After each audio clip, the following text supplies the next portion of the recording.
Rabbil Alamin. Ibu-ibu yang pakai hijab warna biru dari mana nih? Wonosobo. Kalau yang... Bu, kenapa Bu? Bu, Ibu kenapa Bu? Bu, Bu, Bu, Ibu, Bu. Aduh, saya panik. Ini Ibu dari... Sesak nafas. Ibu sesak nafas. Sesak nafas. Ibu emang... Kalau kedinginan kayak gini. Oh ya ampun. Kecapean. Minta yang anget-anget dong, yang anget-anget buat dipegang biar gak kedinginan. Ibu sebentar ya Bu ya. Ini emang udah biasa temennya kayak gini ya, sesek ya? Oh kebetulan hari ini soalnya tema kita tuh tentang sesak nafas Bu, tentang paru-paru. Ibu ntar kita dicariin yang anget-anget dulu supaya nggak terlalu sesek ya Bu ya. Tangannya digosok-gosok aja Bu, tangannya digosok-gosok dulu Bu. Aduh bikin panik nih kalau kayak gini nih.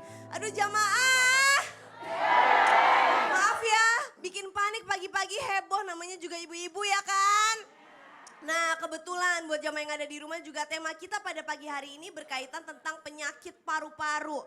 Emang yang namanya penyakit paru-paru tuh kita gak ada yang tahu ya Bu ya, penyakit apapun deh. Gak kenal usia, tiba-tiba aja bisa ada gitu. Nah makanya pada pagi hari ini tema kita adalah paru-paruku, nafasku. Jamaah! Oh jamaah! Alhamdulillah. Langsung aja yuk, kita langsung mau mendengarkan tausiah dari Ustadz Maulana. Assalamualaikum Ustadz Maulana. Waalaikumsalam warahmatullahi wabarakatuh. Aduh, Ustadz jangan dong. Ibu aku tuh dari tadi tuh panik Ustadz Maulana.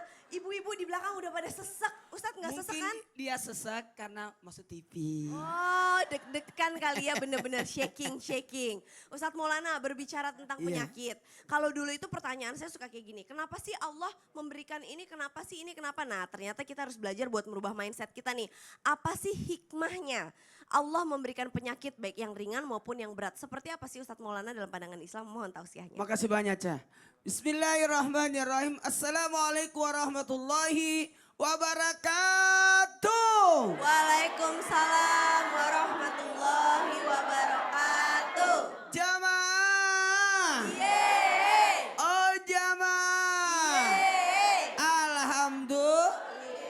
Alhamdulillahirabbil alamin. Satu bentuk pujian dan rasa syukur kita karena alhamdulillah di tanggal 6 Rajab 1440 Hijriah hari ini insya Allah 54 hari lagi menuju Ramadan.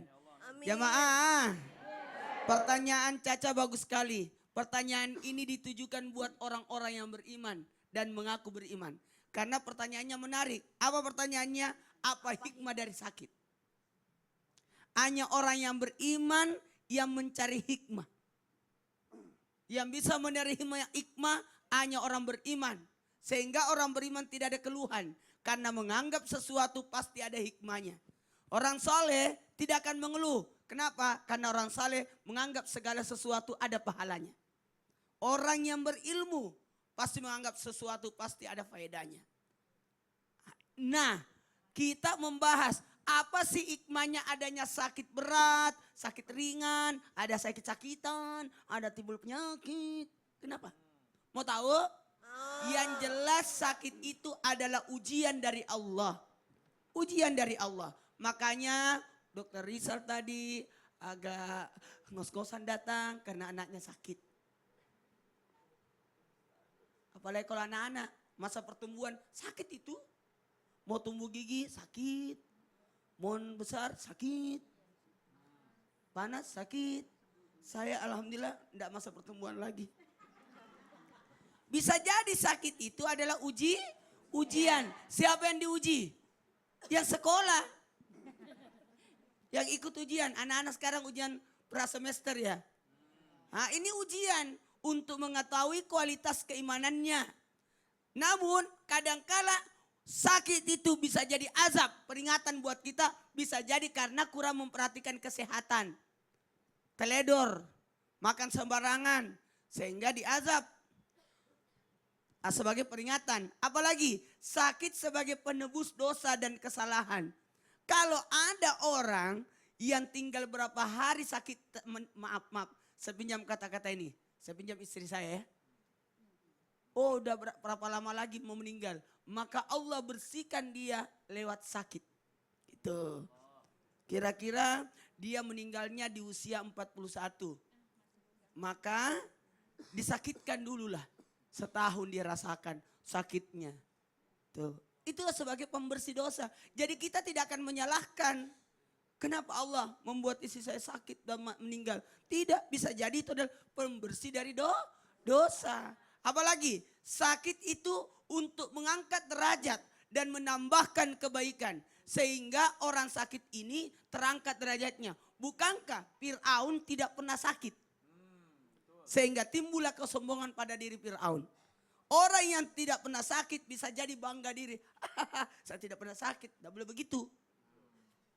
Saya alhamdulillah tidak pernah disuntik. Tidak pernah diimpus. Karena kalau sakit ya daun-daunan. Herbal, ya madu, air zam-zam. Ya Bu ya, bisa jadi seperti itu. Jamaah. Yeay. Dan sakit itu merupakan sesuatu yang membuat kita mencapai kedudukan yang tinggi. Nabi Ayub alaihissalam diberikan sakit. Jadi kalau nanti dari kemudian ada yang mengeluh, saya tidak salat karena sakit. Kata Nabi Ayub, bagaimana dengan sakitku? Ada orang kaya, saya tidak salat karena banyak sekali urusan saya. Kata Nabi Sulaiman, bagaimana dengan saya? Jadi ada yang mengatakan, aku cantik banget, aku ganteng banget. Jadi enggak sempat salat karena perawatan. Kata Nabi Yusuf, bagaimana dengan saya? Jadi tidak ada alasan. Sakit ini bukti bahwa Allah baik sama hamba. Jadi tanda Allah cinta seseorang dengan dikasih sakit. Ibu pernah lihat nggak anak manja-manja? Gendong. Kenapa tuh Ustadz Maulana tuh? Karena lagi sakit. Oh gitu. Mau tidur digendong dulu. Minta perhatian. Minta perhatian. Berarti Allah sedang memperhatikan. Allah lagi memperhatikan. Banyak hikmahnya ternyata Banyak ya. hikmahnya. Masya Allah ya. Oke, jazakallah khair. Terima kasih banyak Ustadz Maulana. Bu, mau tahu nggak sih ciri-cirinya apa aja sih? Ada yang tahu nggak Bu? Ya udah, saya juga nggak tahu, langsung aja kita undang Dokter Rizal yuk. Assalamualaikum Dokter Rizal.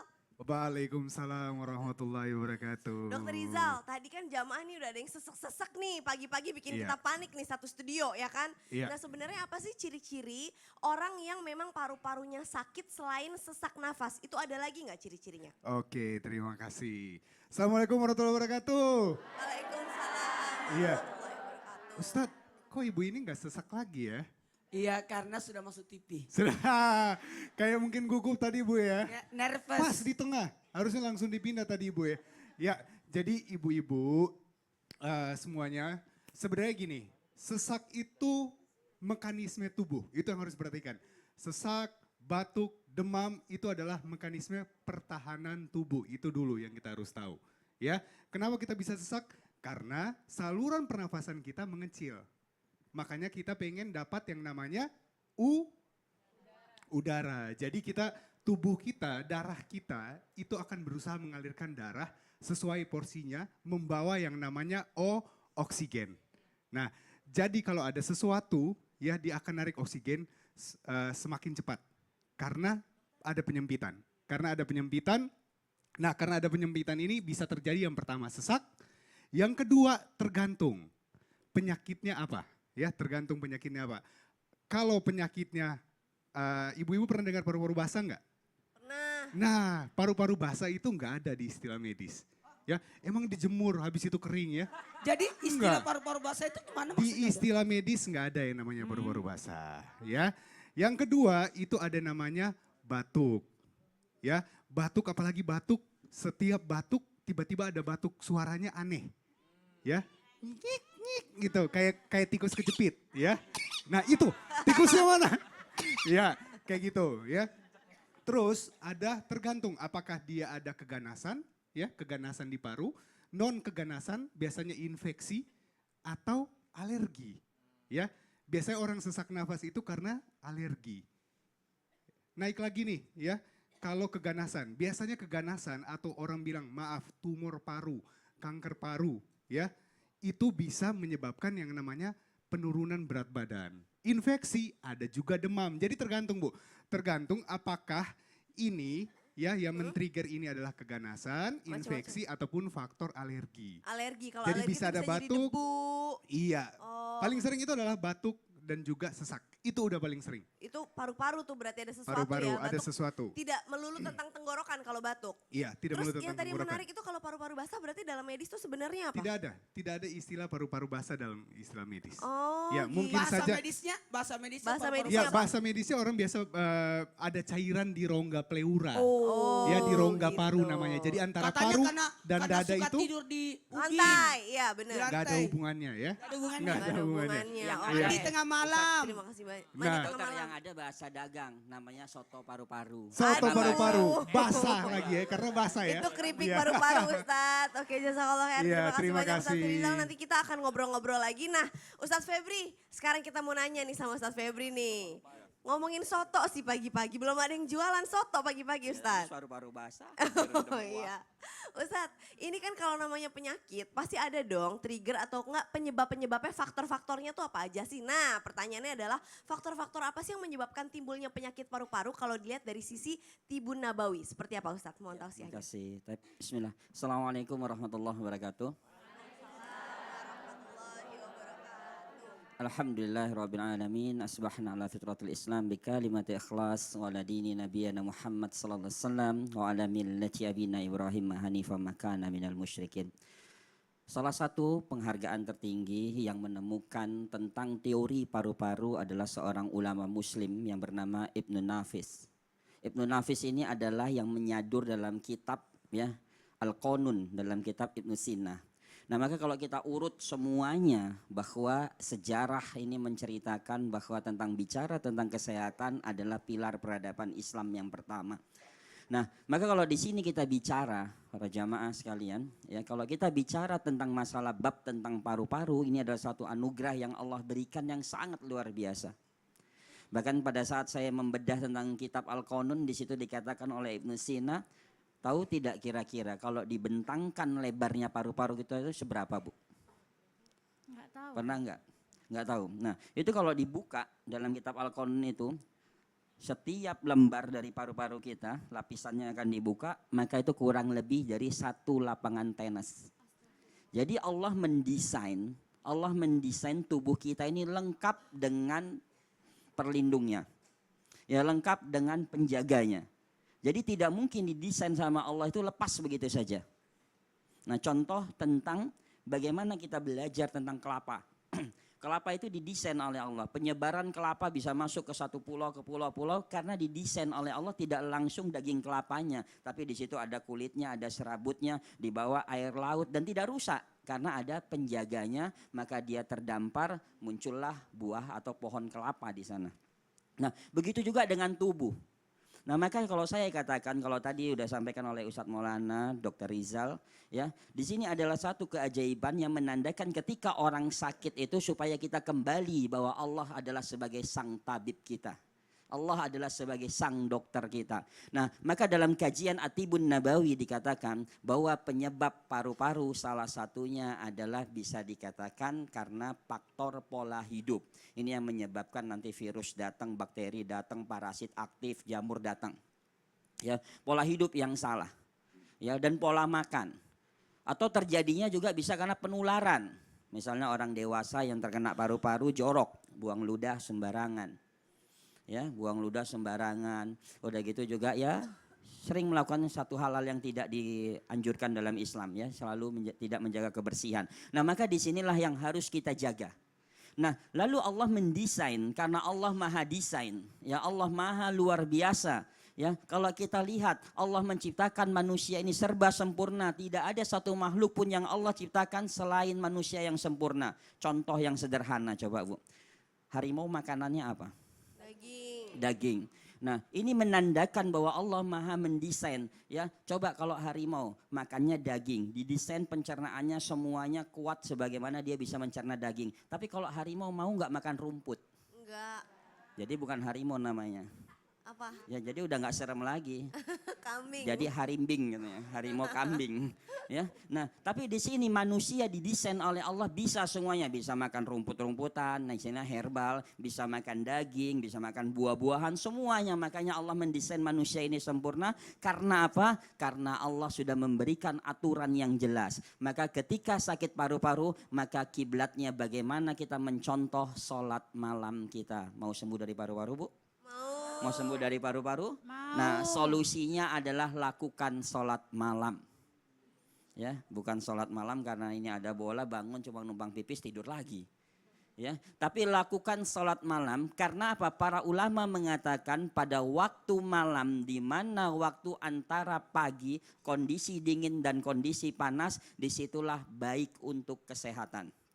Nah, maka kenapa malam hari dikatakan sholatnya harus lama bacaannya, harus panjang bacaannya, berdirinya lama, sujudnya lama, segala macam. Karena ini adalah waktu yang tepat untuk detoksifikasi paru-paru.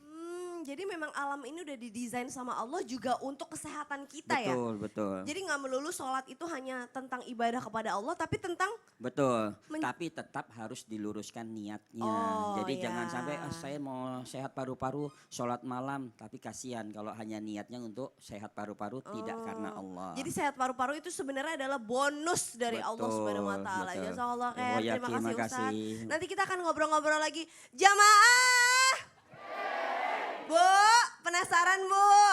Abis ini kita masih akan ngebahas lagi nih tentang kesehatan paru-paru seperti apa ya dengan Dr. Rizal. Dan ini juga yang seru adalah ternyata bisa loh ada pencegahan-pencegahannya. Nah jadi jangan kemana-mana, setelah ini tetap di Islam Itu Indah. Tapi sebelumnya kita saksikan dulu Nash Indonesia. Silakan Nash.